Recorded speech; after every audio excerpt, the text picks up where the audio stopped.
Most urban farmers grow their own vegetables and many raise chickens. But some city dwellers, like the Harris family, are keeping bees. I have my bees in an area that's kind of out of the way. I got a fence around it so they have to fly up high, and then they'll take their beeline at a higher route rather than flying waist level or eye level and flying right into people. Even in the city, farmers rely heavily on bees to pollinate their crops. According to the U.S. Department of Agriculture, bees are responsible for more than 30% of the food supply in the United States. Grew watermelon a couple years in a row, and before I had the bees, really didn't get too many watermelons. And after I had the bees, it seems like they really pollinated those flowers and got a lot more. So I'm sure they do help the vegetable garden.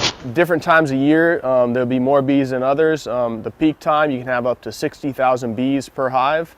One big problem around Florida now is the Africanization of the bees.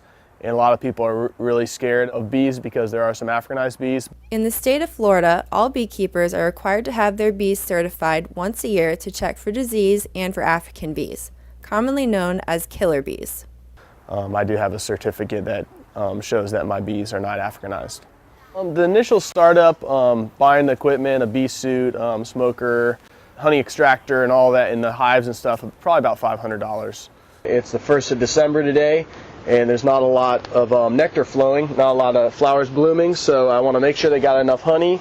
And if they don't have enough honey to make it through the winter, I'm going to feed them some, put some jars of sugar water on top of their hive that they can get to and help them get through the winter. This year, the Harris family is giving jars of honey to their friends and family as gifts. Well, honey is something that everybody needs, they're going to use, and most of our friends use honey a lot and really want it. So it's just really fulfilling in knowing that, we spent a lot of work helping the bees along, and producing this honey. The honey produced by city bees often tastes better because they're exposed to more flowers and less chemicals than bees on conventional farms.